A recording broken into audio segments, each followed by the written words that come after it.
যোৰহাটৰ কেন্দুগুৰি ১ নং বামুণ গাঁৱত অৱস্থিত শৈশৱ দ্য নেক্সট জেনেৰেশ্যন স্কুলত এক আনন্দমুখৰ পৰিৱেশ দেখা পোৱা যায়।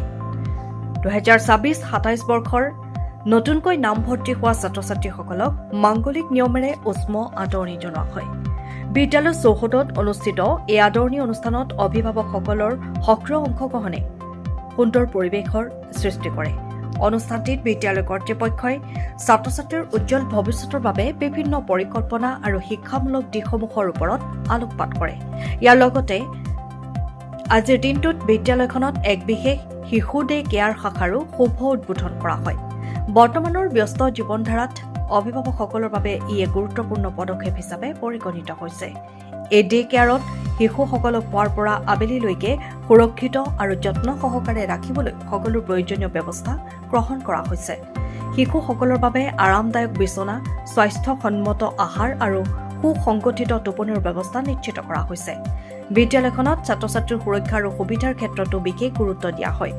নিৰাপদ যাতায়াতৰ বাবে ড'ৰ টু ড'ৰ ভ্যান সেৱা প্ৰৱৰ্তন কৰাৰ লগতে 24 ঘণ্টাই CCTV কেমেৰাৰ দ্বাৰা সম্পূৰ্ণ চৌহদ নিৰীক্ষণ কৰা হয়। আধুনিক আৰু সম্পূৰ্ণ শীততাপ নিয়ন্ত্ৰিত শ্ৰেণীকোঠা, ইউ-আকৃতিৰ ক্লাছৰুম ব্যৱস্থা আৰু স্মাৰ্ট ক্লাছৰুমৰ সুবিধাই শিক্ষাৰ্থীৰ শিক্ষণ প্ৰক্ৰিয়াক অধিক আকৰ্ষণীয় কৰি তোলে। ইয়াৰ উপৰিও অভিজ্ঞ আৰু উচ্চ শিক্ষিত শিক্ষকৰ দ্বাৰা পাঠদান, ছাত্ৰ-ছাত্ৰীৰ সৈতে সুসম্পৰ্ক গঢ়ি তোলা আৰু প্ৰতিগৰাকী শিক্ষাৰ্থীক ব্যক্তিগতভাৱে মনোযোগ দিয়াৰ ব্যৱস্থা কৰা হৈছে। লগতে স্বাস্থ্যসন্মত পৰিৱেশ, পৰিষ্কাৰ পানী, উন্নত শৌচালয় আৰু খেল-ধেমালিৰ সুবিধাই শিশুসকলৰ সামগ্ৰিক বিকাশত সহায় কৰে।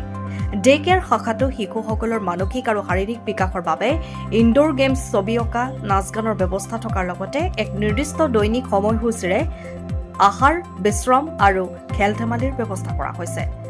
দক্ষ আয়া আৰু তত্ত্বাৱধায়কৰ উপস্থিতিয়ে শিশুসকলৰ সম্পূৰ্ণ সুৰক্ষা নিশ্চিত কৰে।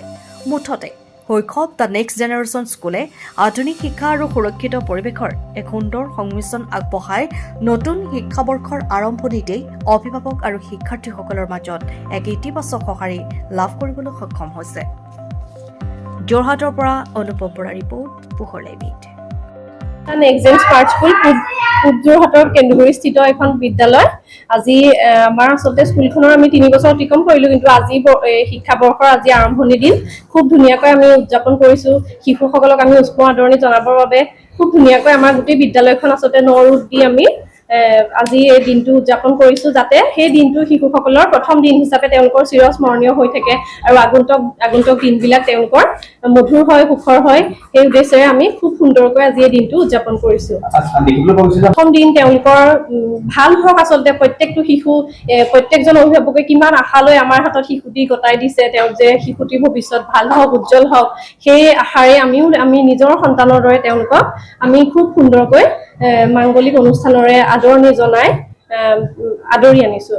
বিদ্যালয়খনে যিহেতু 3 বছৰ অতিক্ৰম কৰিলে, কিন্তু এইবাৰ আমি নতুনকৈ আমাৰ ইয়াতে ডে কেয়াৰ চেণ্টাৰ আৰম্ভ কৰিছোঁ, কিয়নো অভিভাৱকসকলে আজিকালি যথেষ্ট ব্যস্ত, তেওঁলোকৰ হাতত সময় নাথাকে নিজৰ কণমানিটিক চোৱা চিতা কৰিবলৈ বা বেলেগ বাহিৰা মানুহৰ হাতত দি যাবলগীয়া হয়। গতিকে সেইসকল অভিভাৱকৰ সুবিধাৰ্থে আমি এই ডে কেয়াৰ চেণ্টাৰটো আৰম্ভ কৰিছোঁ।